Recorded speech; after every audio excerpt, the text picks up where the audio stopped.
Now, there was no Smackdown review on Friday on YouTube because of the House of Glory show. So naturally, they shot a huge angle with the Bloodline that I missed. I've been saying since Night of Champions that we were likely getting a tag team match at Money in the Bank with Roman Reigns and Solo Sikoa against the Usos. So what they did should not really have surprised me, but the way that they did what they did, that caught me by surprise.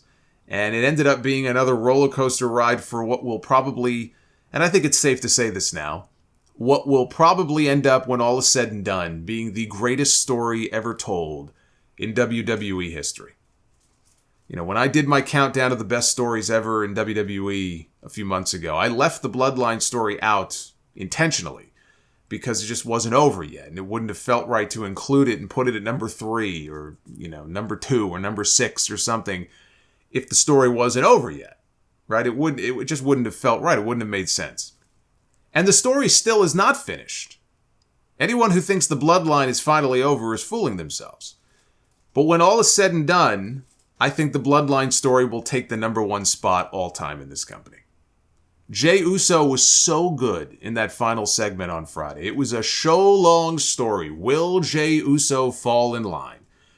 Even the backstage segment where Jey passed by Sami Zayn, he was sitting on one of the equipment cases, like with his head down, and then he looked up at Jey, and Jey looked back at him, still keeping that Sami and Jey connection alive after all these months. Just remembering like how much Jey hated him at the beginning of this story and how much he distrusted Sami, right? Because Sami wasn't blood.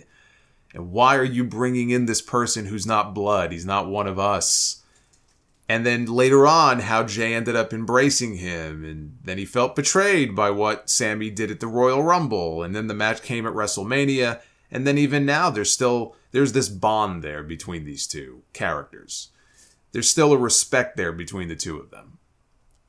And at the end of the show, we got the entire Bloodline in the ring. Paul Heyman is still carrying the WWE title and the Universal title to the ring with him. So Roman really does have 3 belts now. Honestly, it doesn't bother me. Heyman would look naked at this point standing there without holding those titles, and the last thing that I want to see is a naked Paul Heyman. Jey giving Roman the ultimatum, it's either Heyman or me. Who's it going to be? Forcing him to choose. Roman saying Heyman wasn't the Bloodline's wise man, he's my wise man. And then he's playing, mind games with Jey, telling him, this is what we've been grooming you for now, for 3 years. So one day you can be the tribal chief. This will be yours. Right? That's why I made you my right-hand man. That's why I made you main event Jey Uso. And Roman said the problem isn't the wise man. The problem is his brother. The problem is Jimmy Uso, which brought Jimmy out to the ring. Roman said it took the Usos 10 years to get on the WrestleMania card, which is wild to think about considering how long they've been there. And since then, since they've been with him, they've been on the card every year. Roman asked Heyman, who was it who had a problem when they made Jey the right-hand man? And Heyman stared a hole at Jimmy Uso. And Jey asked his brother, is it true? And Jimmy said it was. And Jey looked like a wounded animal in there. He asked his brother if he's been doubting him this entire time, and Jimmy said, look, I'm only looking out for you. And Jey said, you know what? It was a blessing in disguise when you got hurt. He was referring to the torn ACL that he suffered in that empty warehouse WrestleMania. Because it allowed him to step up. It allowed him to start main eventing Smackdowns and pay-per-views.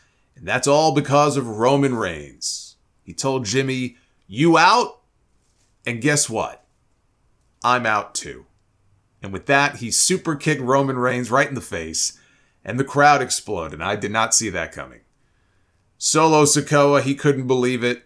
He went after his brothers. He got super kicked. When Roman angrily stumbled back to his feet, he ate a double super kick, and the Usos stood tall to close out the show.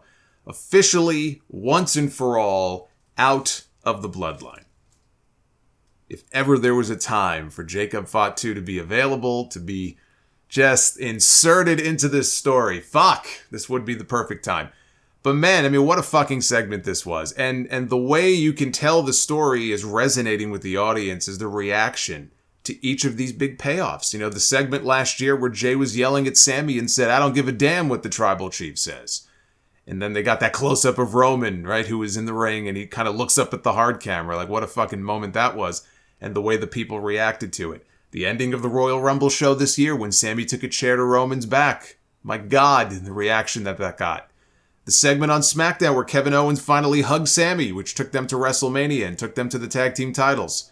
The end of the match at Night of Champions when Jimmy kicked Roman, and then this segment here. Those are the types of reactions that you hope for because it means people are invested.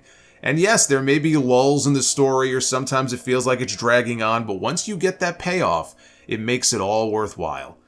They did a phenomenal job with this, and it was made official the next morning at Money in the Bank. It will be what they're calling a Bloodline Civil War. It's going to be Roman Reigns and Solo Sikoa facing off against the Usos.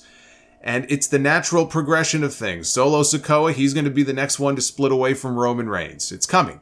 It's coming. I don't know when. You don't know when. WWE maybe doesn't know when. They're probably working all of that out, but it's coming. Not at Money in the Bank, but it will happen. It could be at SummerSlam.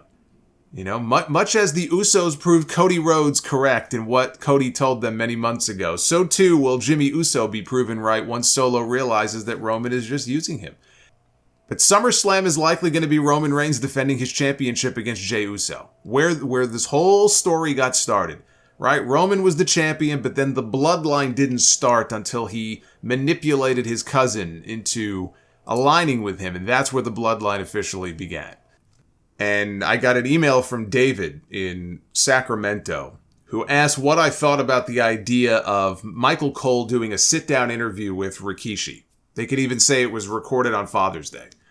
Asking him what he thinks of this whole situation and what his sons did and about his other son, Solo, right? Still standing by Roman Reigns. Is that something I would be interested in seeing? Absolutely. I think there's a chance we might even get Rikishi in the Usos' corner at Money in the Bank. Maybe getting a spot in there where he takes out Paul Heyman if Heyman tries to get involved in the match.